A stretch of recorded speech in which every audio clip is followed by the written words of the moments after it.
despair rising up in my body right now, and if I stay home, it will overwhelm me. So I'm going to the fabric store.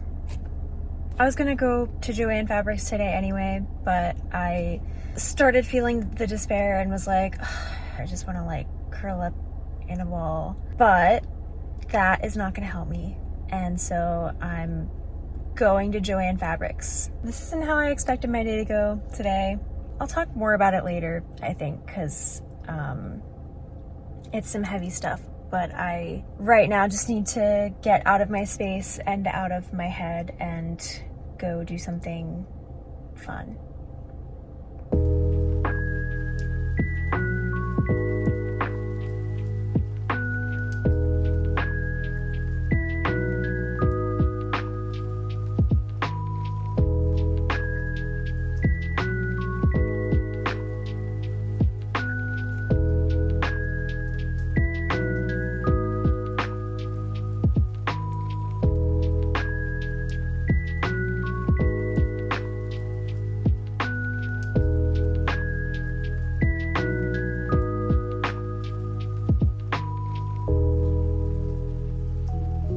I feel so much better. All I needed to do was leave my house and go to Joann Fabrics. But leaving the house is like the big part. I think every time I am anxious or down or just even like in a funk, I just need to leave my house sometimes. That's all it takes. And that's all it took this time. And the despair will probably creep back up at some point. I'm under no illusions that it's gone forever. But yeah, I feel so much better. I always feel so much better when I challenge myself in some way. If I challenge the anxiety and the despair and do something that I either wouldn't normally do or at least wouldn't normally do when I'm feeling so bad. And today, when I went on my little Joann excursion, I actually haven't been there in a long time, and I've actually never driven myself to this store, so I was driving myself there for the first time. And like, I know where it is. I generally know how to get there, but I'm a bit of an anxious driver. I don't drive on highways. Like, I am a little bit limited when it comes to driving. I prefer to only drive places that I know exactly how to get there before I go. And I didn't really this time. Like, I had to use maps on my phone, which is like fine, but it still like makes me a little bit anxious because I don't know exactly the way that I'm going. I don't know exactly every single turn to make. And so I was using maps, and that makes me nervous because I'm always afraid that it's gonna like I'm gonna take the wrong way and it's gonna reroute me and it's gonna take me on a highway and I'm not prepared for it, which is like so silly. I feel like, okay, I found myself doing like a thought process just now that I wanna just cut right where it is, which is comparing myself to other people my age and saying what I think I should be capable of doing at the age that I am. And you know what? We don't need to do that. We don't need to compare ourselves to other people in order to make ourselves feel bad about ourselves. So I'm not going to do that. I am going to stop that right now. But yeah, I am always a little bit afraid that maps is going to take me onto a highway when I'm unprepared for it. And so every time that I go somewhere using maps and I don't exactly know the way, I'm always a little bit on edge. And like, that was the case on my way there. And it took me ways that I've never like been through before. So I felt myself getting a little bit uncomfortable and a little bit scared. I was feeling that way for a few minutes, and then without really even being conscious of it, I just took in a deep breath. And when I exhaled, I was like, I trust myself. I trust myself to get myself there safely. I trust myself to be able to handle this drive by myself. And I trust myself to be able to follow whatever directions maps throws my way. Which again feels like such a silly thing, but I was like really proud of myself for it. because I don't put myself in positions like that frequently. Like I said, I like to only drive places where I know exactly how to get there. I don't know why I'm getting like a little bit emotional about this. Yeah, so like my drive there was like a little bit stressful, but I felt really good about myself when I got there. So I was like, I did it. Like, I didn't let the anxiety get to me, and I did what I came here to do. Then I had to do it all over again to get home. I did take a wrong turn, but I didn't freak out. I just let maps direct me like it's supposed to do. I did it. And like once I was back on a stretch of road that I was really familiar with, I felt really good. I felt really confident. And I was listening to my current favorite playlist, which is my Midwest emo playlist. And I was just like yelling along to the songs that were playing and like laughing to myself because I just felt so good and I needed to like let that out. I was just like smiling and screaming along to these songs and laughing to myself alone in my car. Yeah, by the time I got home, I felt really good. I didn't feel like I was all in my head anymore like I was before I left. And that's like the most you can hope for on a day like today, I guess. And I'm happy. I am happy that my day took this kind of turn.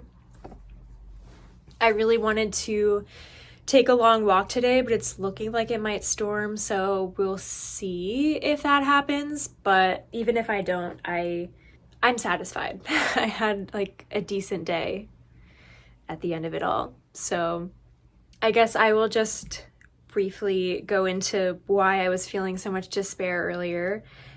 And that is just my health, my physical form, and all of the problems that it has. And it's been a while since I've felt the despair about all of that. And I was like feeling it really heavily in the wintertime, but it has been a couple months and I've been generally feeling like okay, as okay as I can feel. I am living with chronic illness. I have fibromyalgia and I have been living with it for 10 years. And recently it has occurred to me that it has been 10 whole years that I have been in pain every single day, nonstop, without relief. And that is a really, really heavy realization because I am so tired of being in pain. And I don't remember what it feels like to not be in pain. And having been experiencing pain consistently for so long, like a whole decade, really layers on the despair of ever getting better and ever experiencing life without pain again. And so for a while, I don't know, the past week, maybe few days to a week, periodically throughout my day, I'll like notice the pain and then like hear my own voice in my head. Oh my God, I've been in pain for 10 years. And I like keep hearing that over and over. I have been in pain every single day for 10 whole years. And so I was already a little bit getting to that despair point again. Not quite there, but then I had a doctor appointment last week. It was like 3 or 4 days ago. Sorry for all of my sniffling. I probably won't be able to edit it all out, but it is what it is. Anyway, I had a doctor appointment last week and I've been having problems with my left shoulder. Now I feel pain all over, and primarily it's in my back, my shoulders, my neck, my hips, my lower back, my knees. Like it's all over, but my back is where a lot of the pain is located. And so I'm no stranger to having pain in my back and shoulders and my neck. It's always there, but for the past, like, I want to say 2 weeks now, maybe more, my left shoulder has been hurting so bad, and like I'm a side sleeper and I can't sleep on my left side because my shoulder hurts so bad. And so it's been disrupting my sleep, and I have been feeling really like agitated about it. Like I think about it all the time. I feel it all the time. I feel all of my pain all the time, but like whenever something new comes up, like a new sensation of pain or a new spot on my body that hurts, like I notice it more than anything else. It's actually like to the point where my lower back pain was the worst for a while, and in these past couple weeks I've barely felt that pain because I've been so conscious of my shoulder pain, which like you'd think might be a good thing because I'm feeling less of the pain in another area, but like it's really not that good. It's like this pain is so bad that I like, you get it, hopefully. Anyway, so the pain in my shoulder has been really bad. When I had my doctor appointment, this was scheduled like 6 months ago, so it was like a routine thing, but I mentioned the pain in my shoulder to my doctor, and she had an x-ray done. Today, she gave me the results of the x-ray, and it's nothing serious as far as I can tell. She asked me if I wanted to see a spine specialist because of an abnormality in my shoulder area. Of course, I like Googled it right away, and I know you're not supposed to do that, but like, what am I gonna do? What am I gonna do? So I did that, and I just spiraled into the despair, looking at like the possible treatments for whatever this could be, and like the fact that it's things that I have already tried or things that really don't seem like anything that could help me at this point. I am already in so much pain and have been for 10 years. Like, what is physical therapy gonna do for me? I don't know. And like fucking pain relievers, I've been in pain for 10 years. Pain relievers aren't gonna do shit. I have taken every single over-the-counter pain reliever and they don't do anything for me. And I'm not about to try any sort of prescription pain medication. I am so scared of those. And like the risks like are not even worth it to me to like potentially be in less pain, especially because like this is a chronic, potentially lifelong thing. What am I gonna do? Take a pain medication every single day for the rest of my life? I don't think so. So that's when I started feeling the despair because I can't escape it. It's like one thing after another. I'm already in so much pain and have been for so long. New pains keep coming up periodically, and now this seems like a pain that could become chronic and not go away on its own. And I am so tired of living like this. I felt like for a while, past couple months or so, I was in a pretty good place when it comes to my chronic pain and, you know, fibromyalgia as a whole. I mean, by no means was I entirely at peace with the concept of being in pain for the rest of my life. I, as you can imagine, have been deeply resistant to the pain for as long as I've had it.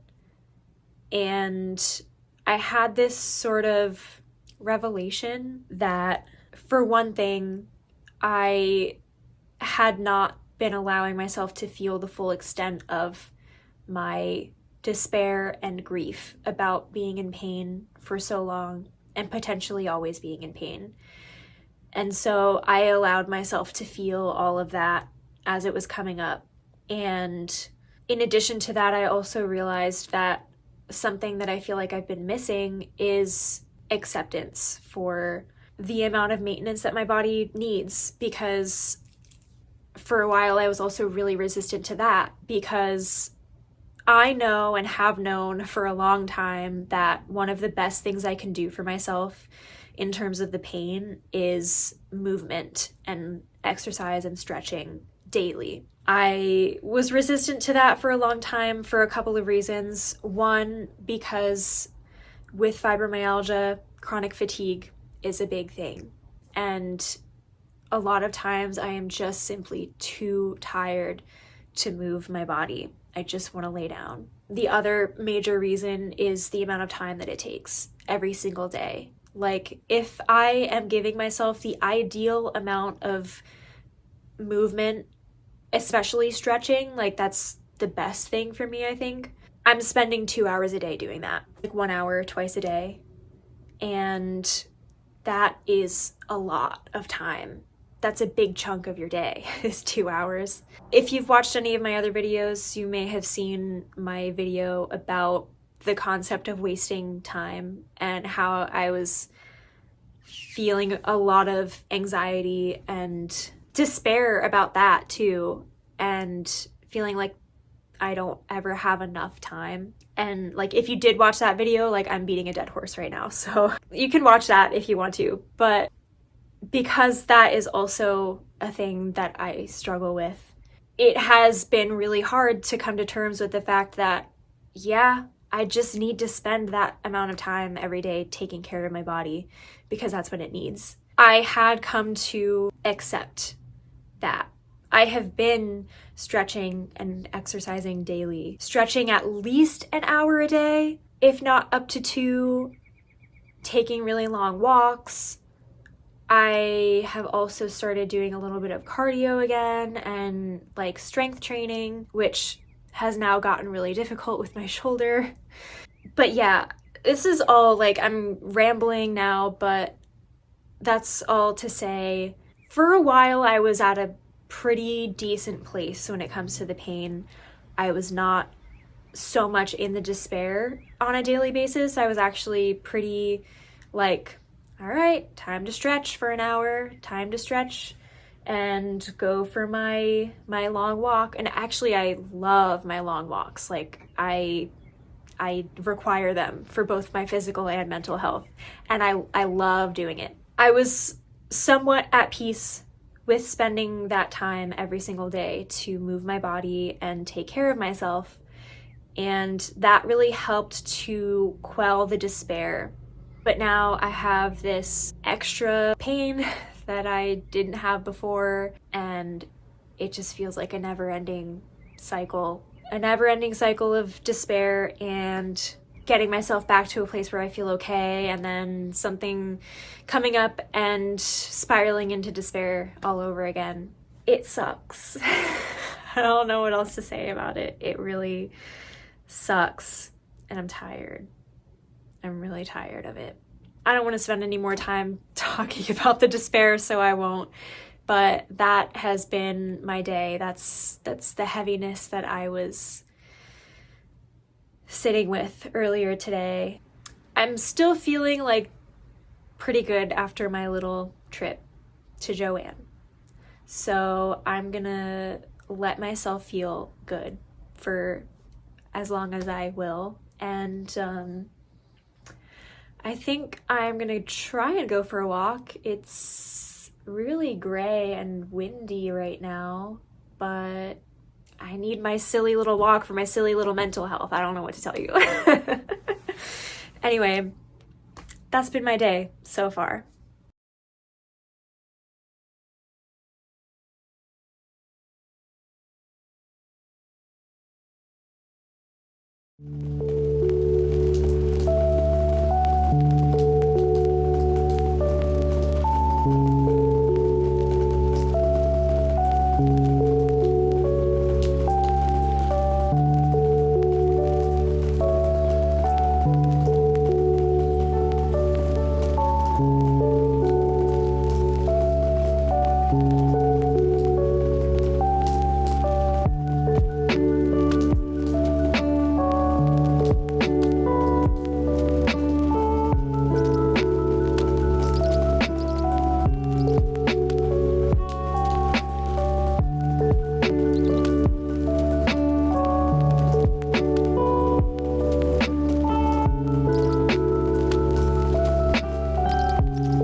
did not want to get out of bed today, and I did stay in bed for about 2 hours after I woke up. In that time, I journaled a little bit and wrote out a list of things that I could do for myself today that would be good for me, because when I get depressed, I tend to not do any of that, and all of the good habits that I have on a regular basis kind of fall by the wayside, and good things I do for myself usually I stop doing.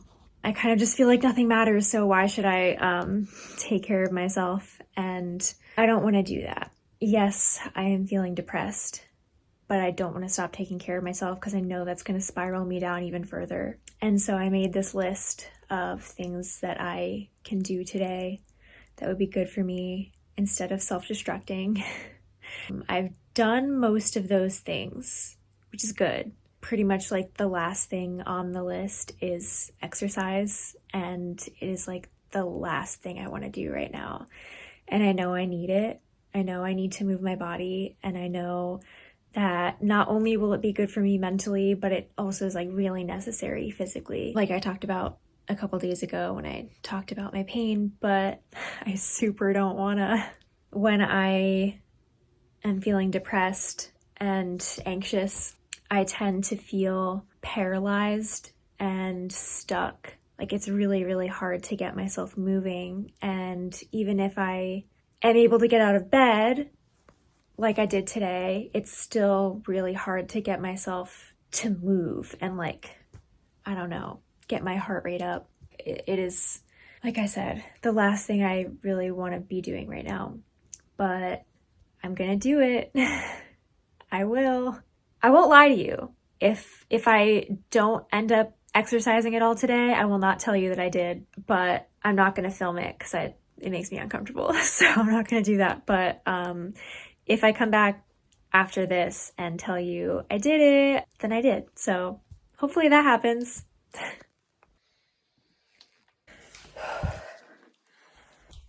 I did it.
better today. I felt so much better, like even before I went for that walk.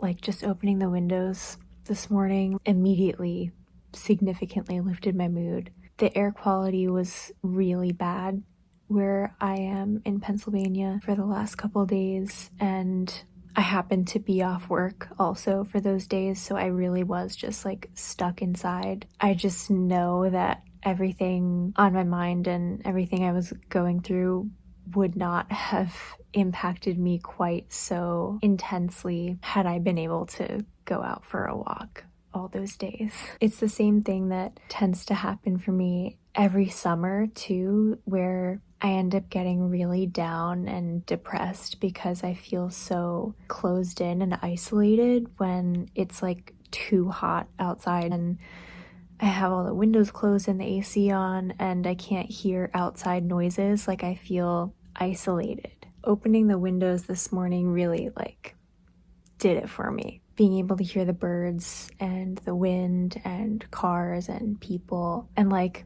see people when I was out walking. I don't know, like be out there and feel like I'm a part of the world again. Yeah, it's just wild how quickly my mental health declines when I can't go for a walk, when I can't just like sit outside and breathe fresh air, you know? When I went out for my walk this afternoon, I could like feel the magic coming back. I could feel that sense of, wow, life is so beautiful returning. I feel okay again.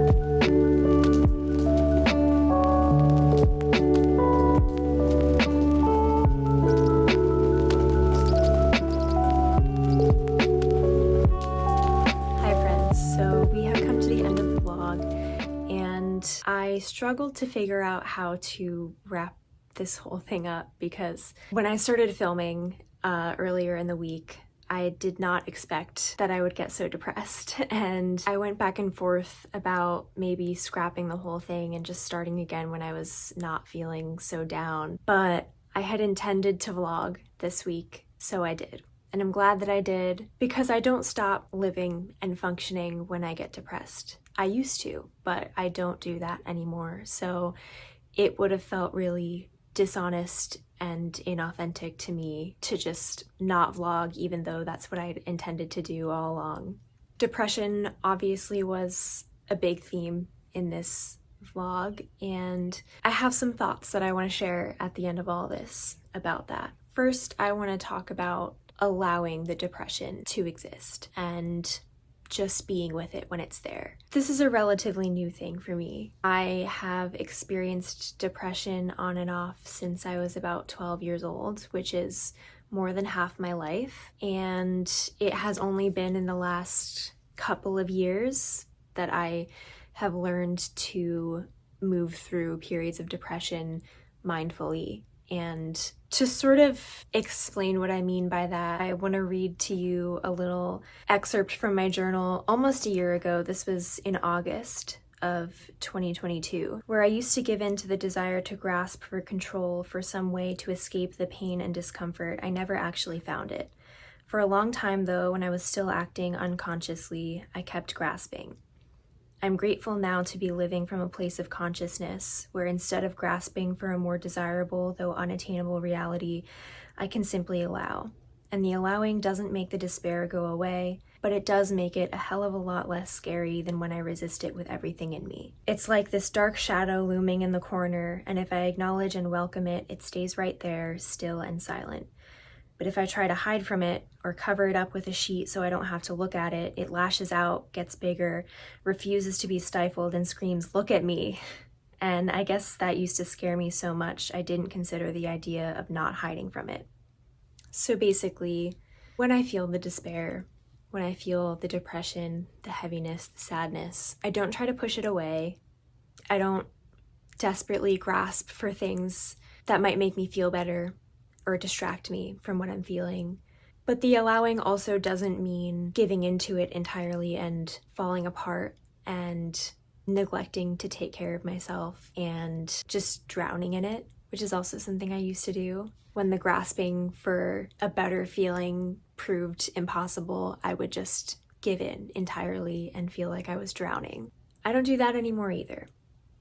And I think that the allowing is what makes it possible for me to exist in that space in between, where I'm not falling apart and I'm not drowning, but I'm also not desperately trying to feel anything else besides what I'm feeling. So these days when I feel the depression coming on, I don't hide from it and I don't run from it. I accept that it's there and I will still do good things for myself. But those good things are never with the intention of distracting me. They are for the sake of staying committed to my health and well-being, despite how little it seems like those things matter in those moments where I'm feeling really down.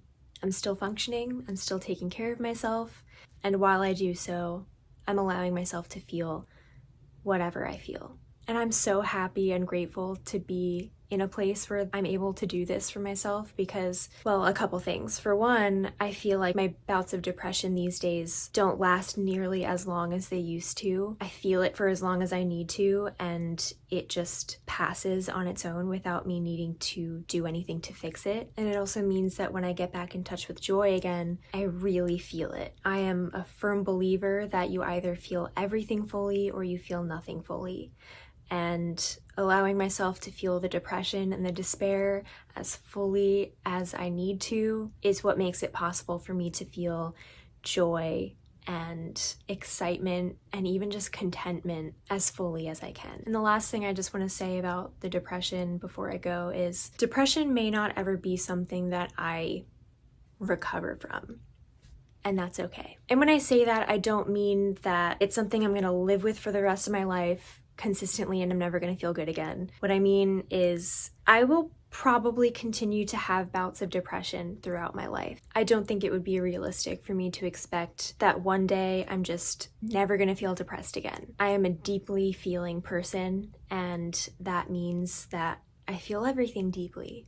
And sadness and despair are a part of that, and they probably always will be, and that's okay. I fully accept that reality. I'm not afraid of depression anymore. I used to be. It used to scare the hell out of me, but it doesn't scare me anymore because I've learned to take care of myself through it. I've learned to sit with it even when it feels really heavy and really uncomfortable. I'm not afraid of it because I trust myself. I trust myself to be able to sit with those heavy, dense feelings and survive and be okay. Anyways, I think that's about all I wanted to say about that. Yeah, I'm not afraid of depression anymore. And I think that the way that I handle depression now is the healthiest way I've ever handled it in my life. And I'm really, really grateful for that. Thank you so much for watching this. If you watched all the way through, it's probably going to be a long one, but I really appreciate you if you did watch all the way through. So thank you, and I will see you again very soon. Bye.